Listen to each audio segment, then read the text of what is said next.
pour un monde de fraternité, de solidarité et de paix. Vive la République, vive la France.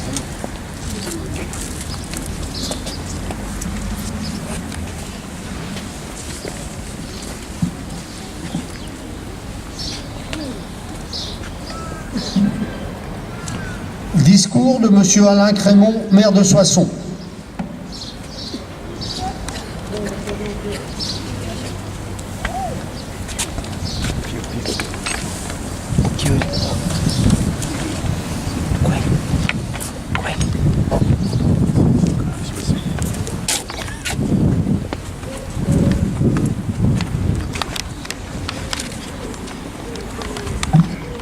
Monsieur le sous-préfet, Madame le député, Mesdames et Messieurs les élus régionaux, départementaux et municipaux, Mesdames et Messieurs les représentants des autorités civiles, militaires et religieuses, Mesdames et Messieurs les représentants des associations patriotiques et d'anciens combattants, Messieurs les porte-drapeaux, toujours fidèles, Mesdames et Messieurs les représentants des corps constitués, Mesdames et Messieurs les professeurs des écoles, chers élèves, Mesdames et Messieurs, mes chers amis.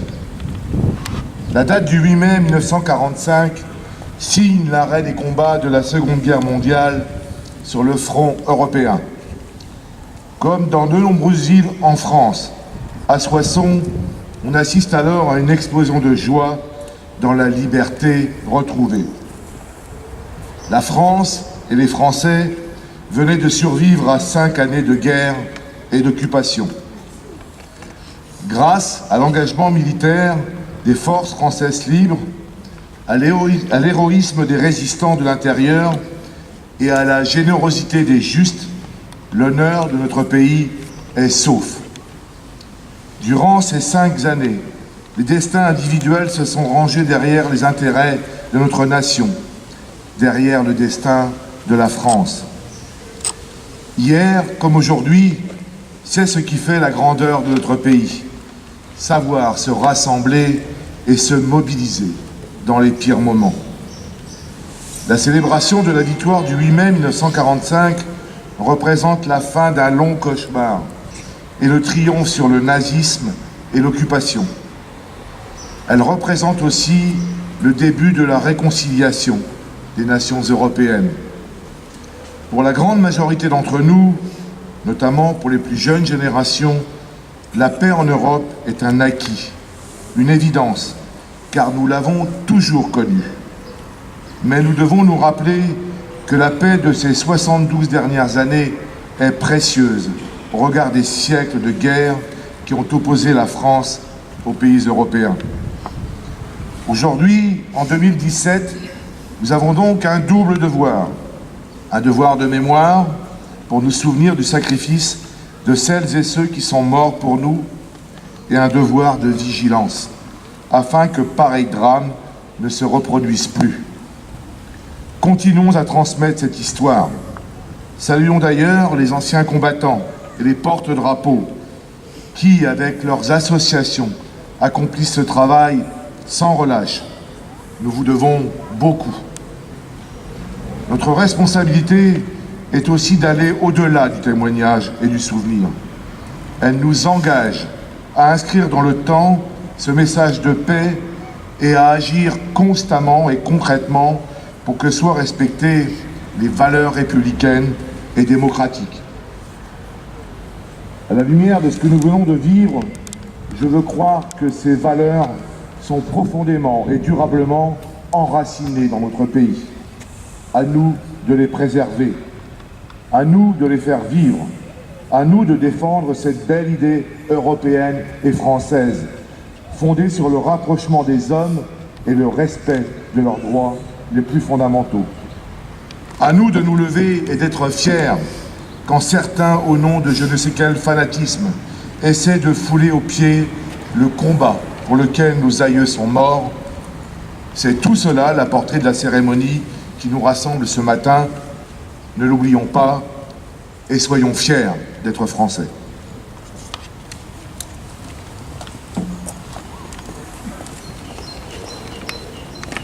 Chez lui, ça va. Le bureau.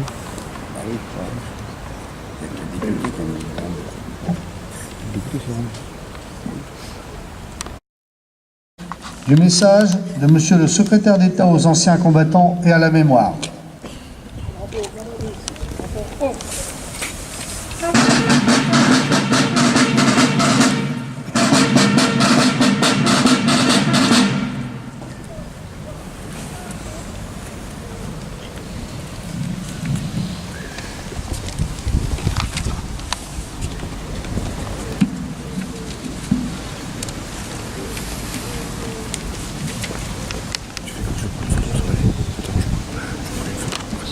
Le 8 mai 1945, la victoire des nations alliées consacrait la victoire de la démocratie, des valeurs universelles de la liberté et de la dignité humaine.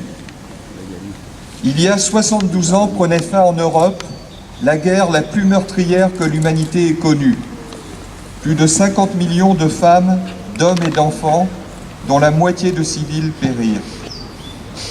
Dès le 18 juin 1940, par la voix du général de Gaulle, la France avait dit son refus et sa volonté d'agir pour retrouver sa place au sein des grandes nations, afin de porter son message universel de liberté, d'égalité et de fraternité. Le 8 mai 1945, la France était à Berlin, effaçant la défaite de mai 1940 et l'esprit de collaboration.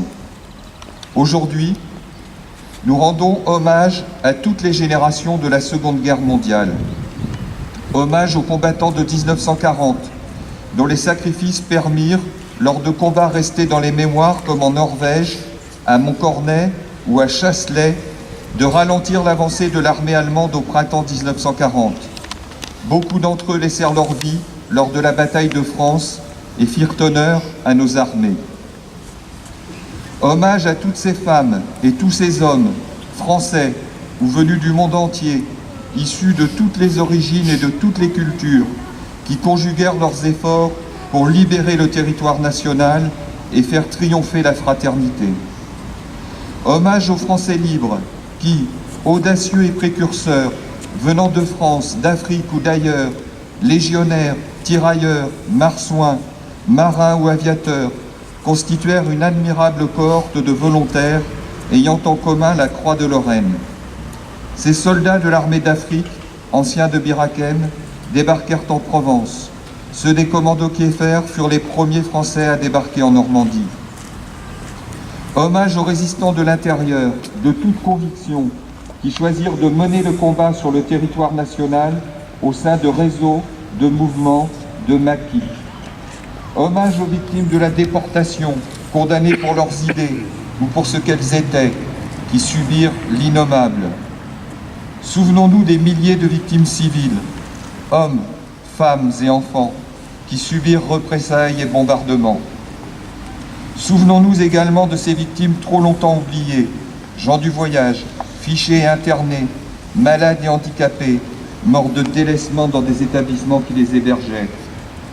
Notre pays s'est construit après 1945 sur le souvenir de ces tragédies et par la volonté de vivre ensemble au sein d'une Europe en paix, unie, préservée des nationalismes et des idéologies totalitaires. C'est cette volonté qui a permis la réconciliation des nations européennes et c'est sur cette base que la construction européenne fut possible. Aujourd'hui, 60 ans plus tard, l'union de ces nations est la garantie de la préservation de la paix et de la liberté des Européens. En ce jour, nous mesurons l'étendue de la responsabilité que nous avons reçue en héritage et la nécessité impérieuse de le préserver pour que le désastre que fut la Seconde Guerre mondiale ne se reproduise jamais.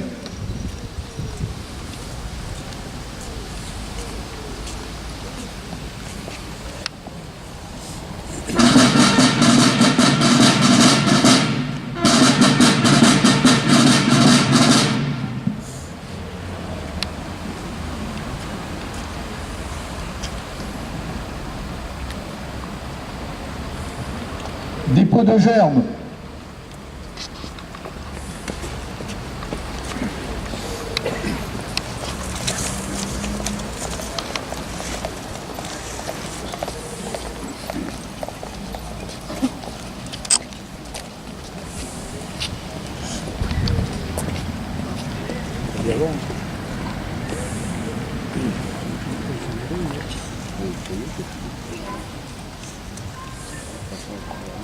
Dépôt de gerbe.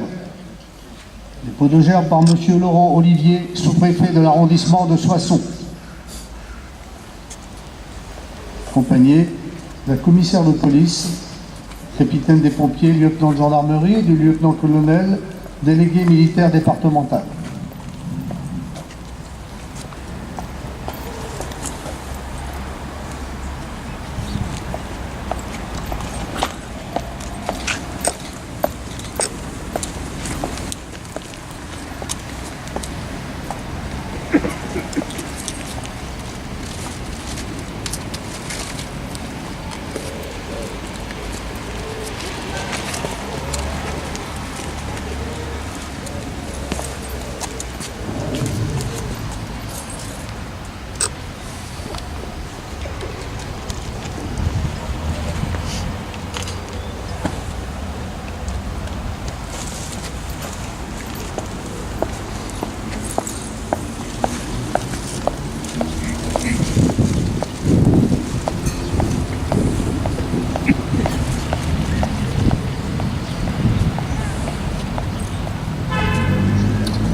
Dépôt de gerbe par Madame Marie-Françoise Bechtel, députée de la 4e circonscription de l'Aisne.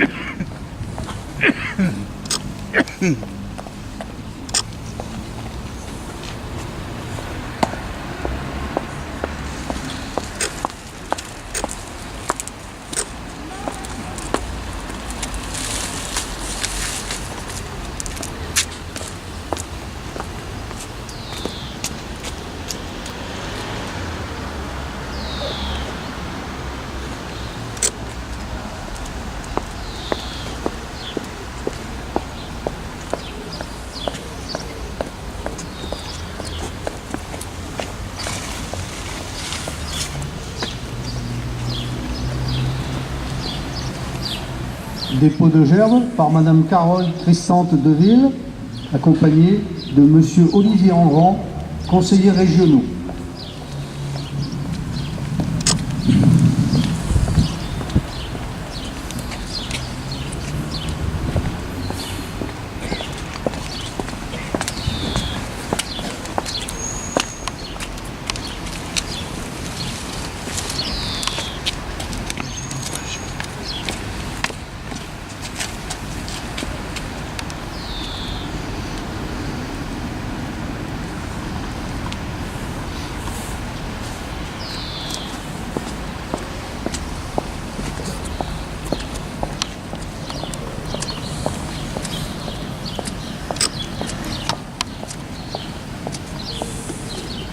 Dépôt de gerbe par Madame Isabelle Létriard, vice-présidente du conseil départemental de l'Aisne, accompagnée de Monsieur Tordeux et de Monsieur Frédéric Vanier, conseiller départemental.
Dépôt de gerbe par Monsieur Claude Garbaz, vice-président du comité d'entente des anciens combattants du Soissonnais.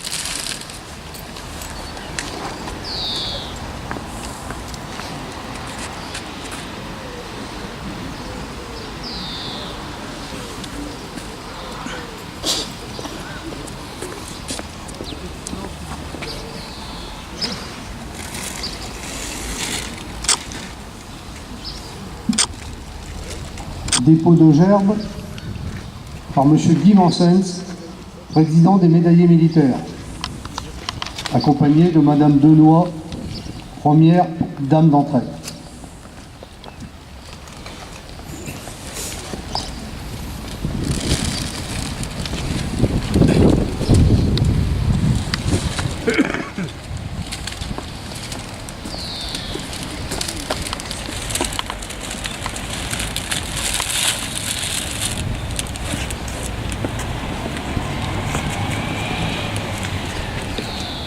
Les jeunes du conseil communal vont rejoindre Monsieur le maire.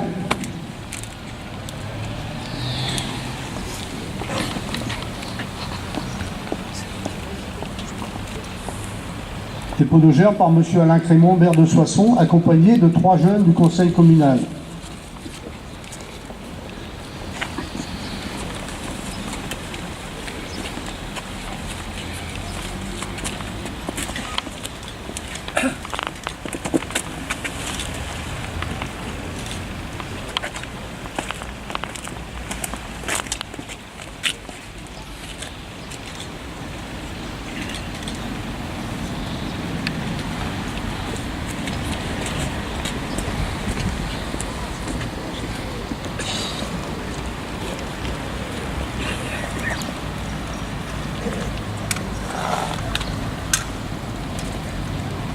Aux morts.